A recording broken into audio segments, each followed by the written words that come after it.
This is Inside the UCC Group Leadership in Action podcast with your hosts Laura Butler and Jay Mamie. This podcast will share groundbreaking initiatives by the university and speak with leading educators, business leaders, and entrepreneurs that are paving the way for growth, transformation, and success.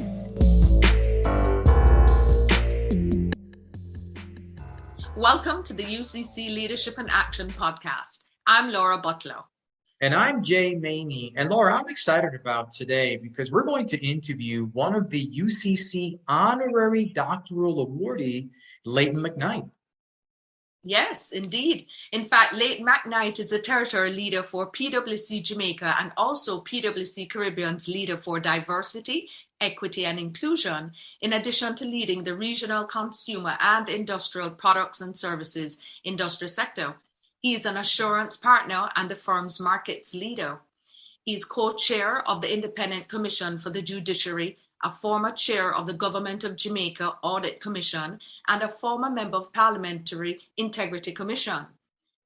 He was honored by the Government of Jamaica in 2013 with the Order of Distinction, Commander Class for Public Service, Philanthropy, and Community Service. In 2017, he received the prestigious Institute of Chartered Accountants of Jamaica Distinguished Member Award for sterling contribution to the accountancy profession and nation building. He's a lecturer at the University of the West Indies and at the Management Institute for National Development Mind. He holds the designation of Distinguished Lieutenant Governor of Excellence of the Kiwanis Movement. Welcome to the program, Mr. McKnight. It's certainly a pleasure to have you here. Certainly my pleasure and honor to be on the program too. Really exciting. Great. Thank you for having me. Great, no problem. Mr. McKnight, congratulations, first of all your accomplishments. How does it feel to now add the UCC Honorary Doctorate Award for your work in accountancy and in the business sector, along with Godfrey Dyer, Tourism and Business Titan, and Dr. Sandra Reed, Senior Lecturer of Psychiatry at the University of the West Indies, the St. Augustine campus in Trinidad? Well, Laura, I must admit, I'm humbled and I'm most honored about this degree that they want to confer on me. I never saw it coming. It came out of the blue. I didn't know I was on UCC's radar.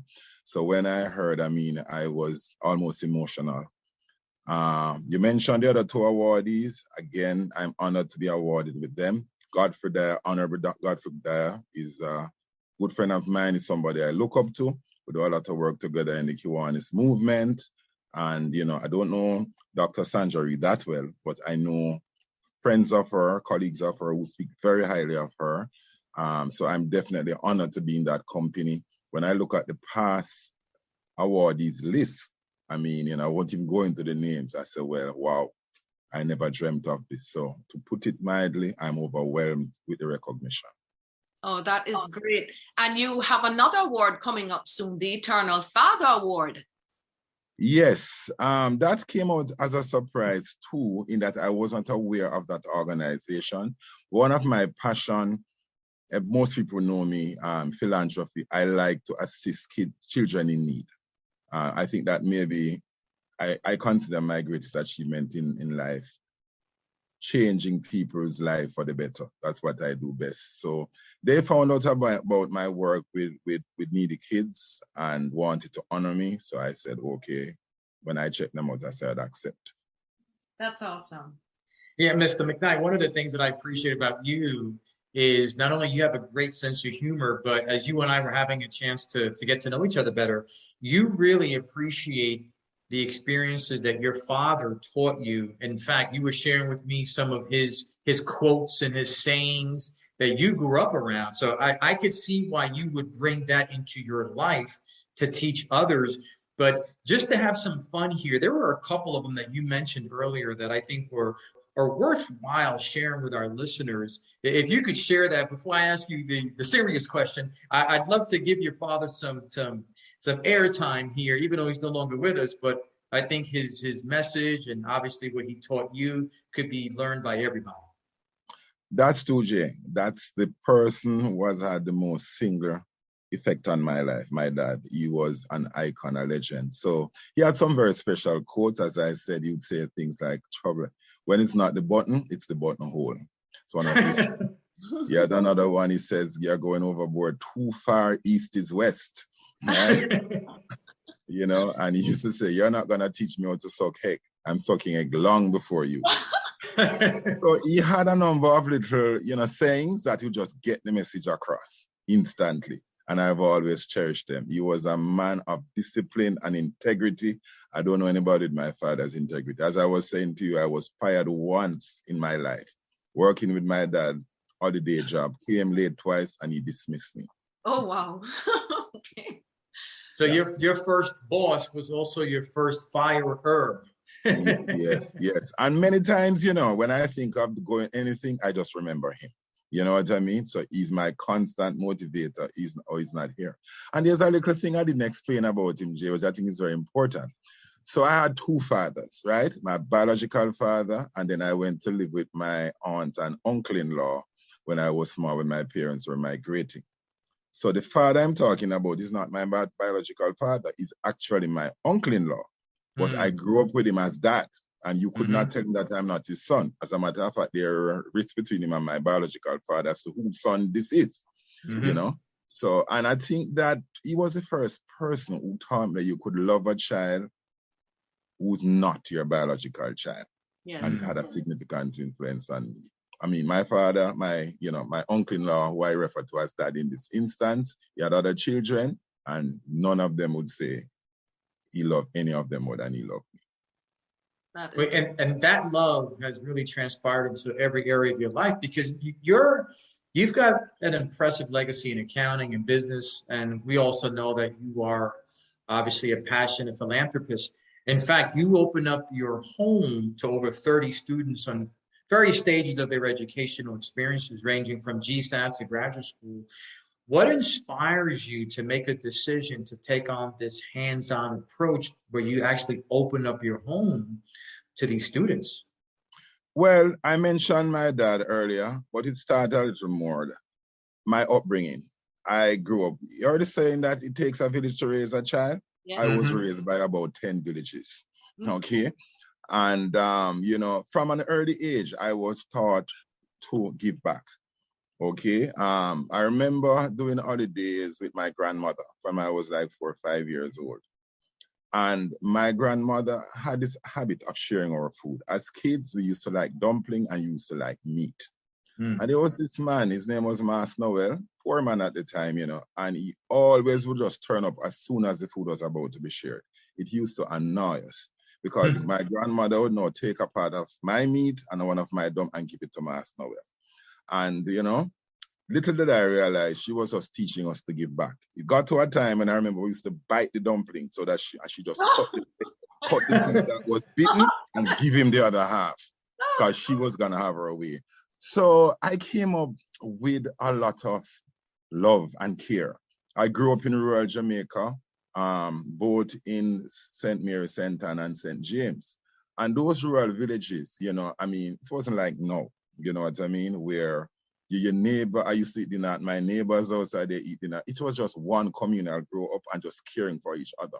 I know I may have taken it to another level, but I think just my upbringing, I just shared a lot. I can think of so many people who influenced me. I mean, the program doesn't have the time for me to share some very interesting stories, but growing up, I grew up well loved. I was well parented.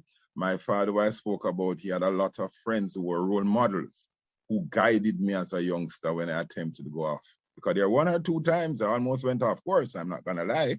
And they brought me back with solid mentoring. They saw my potential and they invested in it, and I'm who I am because of their. So the only way I can repay them is to assist others who are like me at that stage. Yes.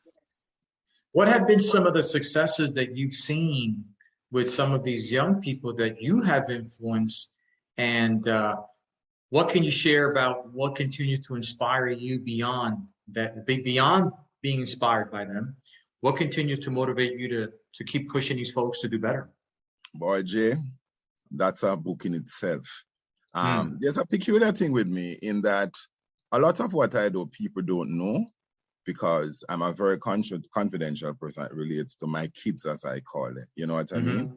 And I don't want anybody to get the impression that, hey, you're in this for grandstanding. You understand? We have a saying from Chronic, I say, we do it for the love, we don't do it for the likes. Yes. But one of them I'd like to share, which is fairly public, you know, and I'll do it as quickly as possible. A few years ago, there was a video being circulated with a mother beating a child with a machete in Jamaica. Everybody was outraged. The mother was beating this child. Child wouldn't have been about maybe 12 years old. I remember even a dog tried to intervene and the mother just slapped that dog, you know? It was a national outcry. But I realized that that family needed help. And through a friend of mine, a Dr. Michael Abram, and the child development agent, I was able to track down the family to St. Thomas. Met with the mother who was arrested after the incident and the caregiver, because they took the child from the mother. And we had a meeting about what was going on. I asked for the child's report.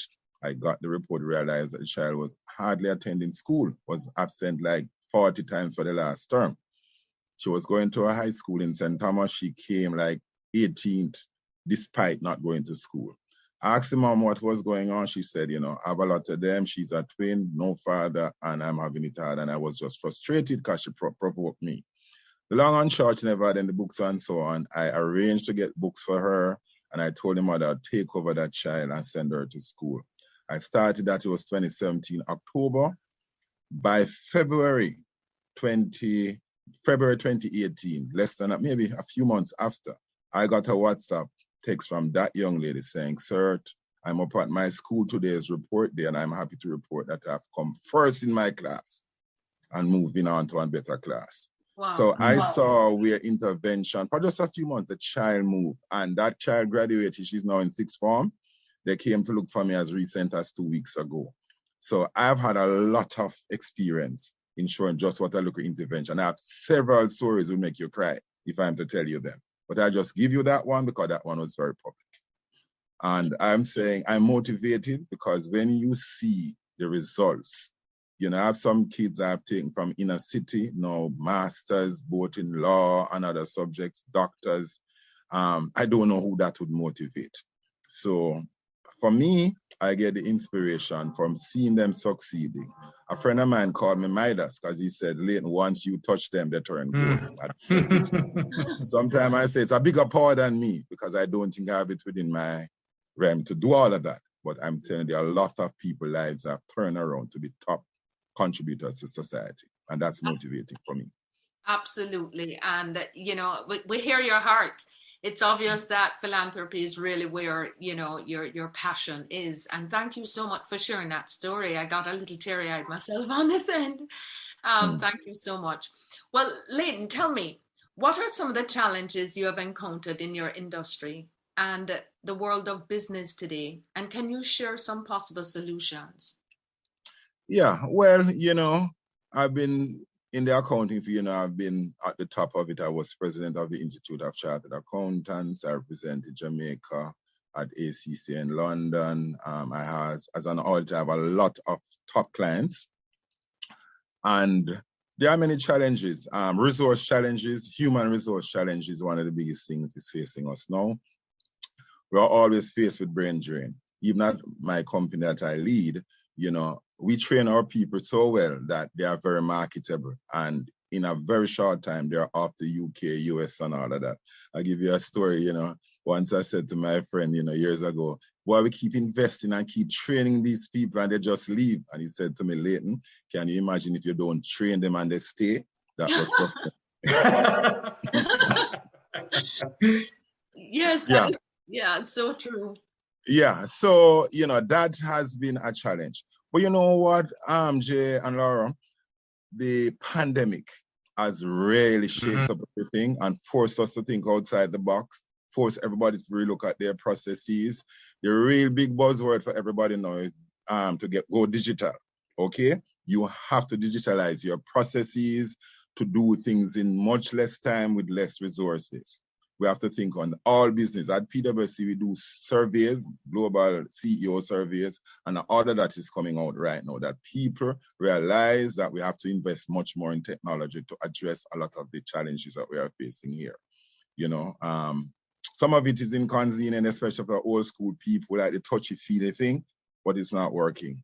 And the new people, I find that because, you know, the youngsters are not thinking like 20, 30 years ago when I was out. It's a different mindset. Yes. So you have to adapt to what the market is saying. So the people challenge is real and everybody's facing it. All the firms across the region are facing a massive, you know, human resource shortage, especially in our industry. And we are coming with a number of flexibility, you know, the idea of working from home, which we thought was, hey, these people need to be watched. You know what I mean? Mm-hmm. With COVID, that has been out of the way. So it has accelerated a number of things that we need to do. So while there are challenges, I'm hopeful. The pandemic has been very unpredictable, but, you know, a lot of business did well in it. And, you know, some learned quite a bit from it. I was presenting at a seminar to my fellow accountants last week, and that was one of the main themes. You got to adapt, invest in technology, otherwise the consequences will be grave. Yes, and I certainly can attest to that, being one of the trainers of PwC for decades. You all believe in aggressive training and ensuring that your team is properly supported by everything they need to do an efficient and, you know, productive job that achieves its end goals. So I know that for sure with PwC, and it's certainly an honor to be working with you all for so many years. Thanks for that, and thanks for what you do. We take it very, very seriously because our people represent us. We don't sell widgets, we sell professional time. So we have to have the best. Thanks much. And certainly one of the top recruiters. So young people, you give opportunities to a lot of young people too. So that is also certainly, you know, important. And with my passion, I enjoy that. I enjoy looking at, you know, taking on a young, you know, graduate from university, convert them to a chartered accountant in like 3 years and just see where they are now. You know, the pride, I can't explain, Jay and Laura, how I feel, you know. And they come and they say, Mr. McKnight, you know, you're responsible for who I am today. And I'm like, yeah, pushing is a bit much, but it sounds good. Yes. So I enjoy it. I'm a person, as you said, I enjoy life, you know, and I'm not just a straight jacket accountant, you know, I do all the other things that once I did an accountant, I'm one of those profile tests, and they're like, what the hell are you doing here, you know? Yes, I DJ. I mean, when I was at camp, I was a champion DJ, dancehall DJ with the mic. Wow. Yes. Wow. I still select music, I race cars, I do all of the things that the traditional conservative accountant don't do. I do emceeing. I've emceed over 180 weddings. You understand? I'm known for emceeing, you know, I'm known for guest speakers at graduations and all of that. So I wouldn't say I'm the typical accountant, but I'm trying to change the typical accountant. And that is probably why you can connect so well with the youngsters. In fact, you had a name, Fire. Yes, still my name. Still my name. Why did they call you Fire? Where you got that from? I got that name from my DJing at UE. We had a concert and they had a fire, sad too, Eventide fire with some elderly people. And I made up a song about the fire at Eventide. Another guy, Brigadier Jerry, well-known DJ, did it too. And this guy, Joseph Mackinson, just started to call me Fire after that, and it stuck. And they just called me General Fire after that, because those days, you know, all DJs had a general or a professor, or one of those lecturer names. So I got General Fire just coming out of, it used to be FIRE, and then a friend, Max Straw, decided to say, no, you are a different fire, it's FYAH. So I tell him I'm Fire long before Capitan and the other Fire. I'm Fire from 1981. Listen, Mr. McKnight, one of the things I find most interesting is that you do not fit the typical profile of an accountant. And this is great for people to hear, because they sometimes stereotype them and figure because they can't have a life outside of that. So thank you for sharing. Yes, and when I was president of the Chartered Account, that was one of my missions, to change the face of accountants, you know, and people don't see us as bean counters and these boring conservative people. Not me. It's funny because when here in Dallas and also in New York, I run a lot of networking groups, a lot of mix and mingle groups, just really to bring professional people together to sort of get to know each other's talents and resources. And and make known what they do that can enhance each of our lives. And one of the areas that we're always looking to meet individuals, one of the industries are CPAs and accountants, but we're very strict on our our invitations. We invite accountants or CPAs only if they have a personality. Hey, listen to me now, Jay. Listen to me here. So you need to come to Dallas to be at one of our events because you've got the personality. And of course, I mean that jokingly, respectfully, but you know that, and I both know most accountants, they're not the most of social people. And I appreciate you saying that you want to change the face of that, because it does make it more appealing and attractive to young folks that want to pursue a career that they're not going to be sort of profiled as someone that is non-social and dry. And no, it's an industry that can also allow your personality to shine through, not just not fit the mold of someone who's an accountant that is perceived to be dry and non-social. So I appreciate what you're doing here. Yeah, and it has been a lifetime project of mine. Even though I must tell you a secret, I didn't know I would become an accountant. That was never my objective or my dream. When I was in high school, my desire, the strangest thing was to be a pilot, right? Everything was lined up there. So that's for another day, but I just want to tell you that I didn't know any accounts until I got to the University of the West Indies. Didn't know a thing about being a chartered accountant. I think you'd have been a great pilot because you could have spun music from the cockpit. Yeah, I'm a music freak. You would have been famous, man. You would have had the dance hall in a cockpit. Yes, in fact, but Leighton, the dream didn't die because your son is a pilot. Yeah, he's even. The strange thing, Laura, I don't remember talking to him about it. You sure? And from he was I'm not. I don't recall. That's all I said. Yes. And from he was about 9, 10. He was like, I want to be a pilot. So from age 14, I had him at Tinson Pen going down there, going to school down there from 14, because he said that's what and he was just so focused that he was not interested in anything else. So, as I say, the Lord works in mysterious ways, and I think he's really living my dream. So, yeah. So, what advice would you give to young people as we're wrapping up our incredible segment here? What advice would you give to young people just getting started in business, and also for those already in the field that are serious about achieving the next level success? Yeah, well, I do a lot of talk with students. First, even before they get there, I talk to them in the schools and say, listen, try and be the best you can, in terms of getting a good degree or whatever you're doing CSEC, you're doing CAPE, you're doing your degree, try and, get the best GPA because it's very competitive.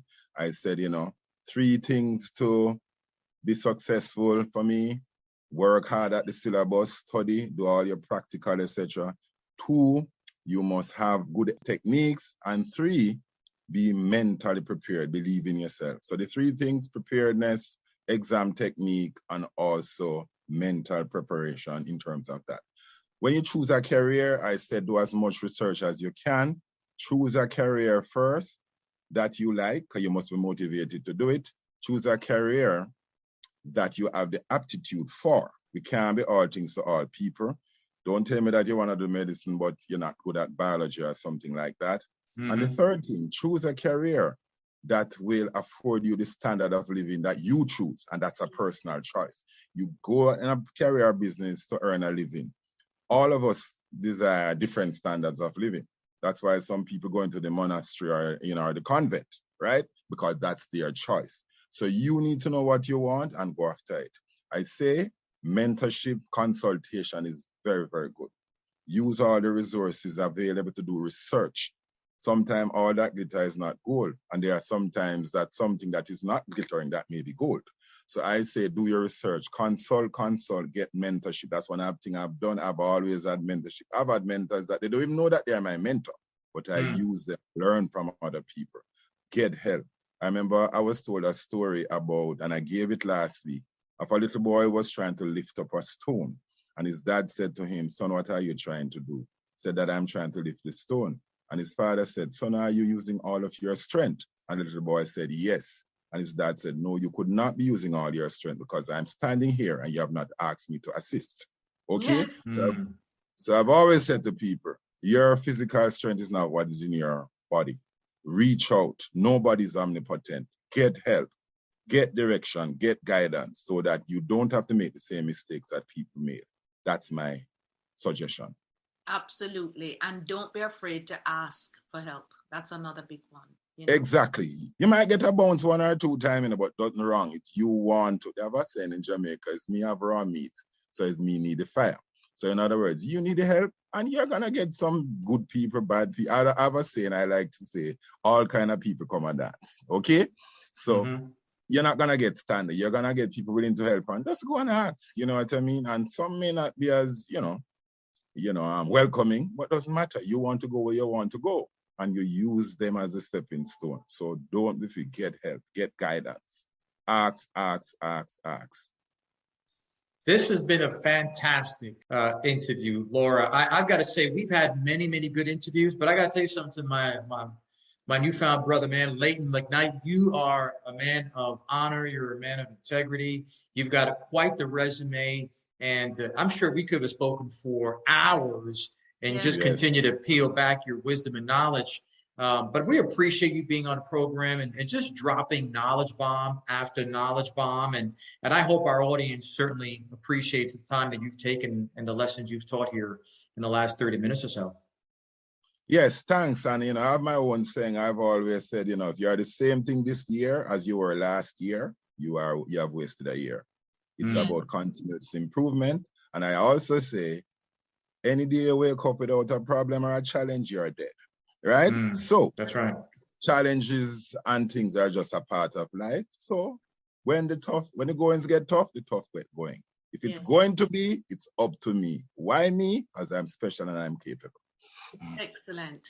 Thank you so much. And we'd like to thank your family as well for all the work you do, not just in business, but certainly in people's lives. And you're really contributing to a powerful legacy. And it's such an honor to hear another Jamaican, do all the work that you're doing. It really warms my heart. So thank you very much, and continue to keep up the great work. Certainly continue to do what you're doing. We appreciate you. Thank you very much. It was really a pleasure rapping with you guys this morning. I've really enjoyed it. Wish you all the best, and I hope we can meet up personally. Yes. Real life. Absolutely. You always have an invitation here on the program, and certainly to come and visit us in Texas. And I hope to be home soon to visit myself. Okay. I'm going to take you up on that. Great. Laura, that was a fantastic episode. I really mean it when I said to him that this was one of the most interesting episodes that we've done so far. They've all been great, but this one here really had just a different feel to it, and his honesty and his transparency and the fact that he sounds like just a fun individual and such a caring individual really made the session fantastic. I totally agree, Jay, and especially given the fact that he's an accountant, and the stereotype certainly is quite different from what we heard today. He was able to showcase that it doesn't matter your profession, you can allow your personality to come out, and the things that he's really passionate about in life. He's phenomenal, and he's doing such great work, and it certainly was an honor to have him here.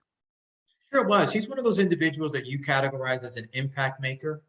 Yes. And I think that he is leaving an incredible footprint that'll be here long after he's gone. Yes. And again, an honor to have him. Laura, that wraps up our show today. Fantastic show. Yes, thank you all for listening, and continue to stay focused. I'm Laura Butler. And I'm Jay Mamie, and you can access this podcast on the UCC social media platforms, iHeartRadio, Apple, and of course right here at the UCC website. Thanks for listening. We'll see you next time.